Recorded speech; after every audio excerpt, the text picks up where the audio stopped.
खबर शामिल करते हैं सिलांवाली से।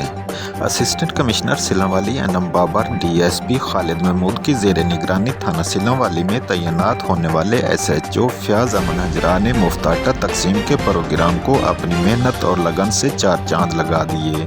एसएचओ फयाज अमन हजरा ने बुजुर्गों और ख़वातीन और माजूर अफराद के दिल जीत लिए। फयाज अमन हजरा ने मुफ्त आटा तकसीम प्रोग्राम के डिसिप्लिन को बरकरार रखते हुए औरतों और बुजुर्गों की इज्जत को वो आला मकाम दिया जो तारीख में याद रखा जाएगा। एसएचओ फयाज अहमद हजरा माजूर अफराद को बजाते खुद आटा दिलवाने में पेश नज़र आ रहे हैं। व मुन्नास की सहूलत के लिए गंदम गोदाम सेंटर में कुर्सियों का इंतज़ाम कर दिया है ताकि आटा लेने वाले हजरात इज्जत और एहतराम के साथ बैठकर आटा हासिल कर सकें। अवामुन्नास ने एसएचओ फयाज अहमद हजरा के इस आसन इक़दामात को खिराज तहसीन पेश किया।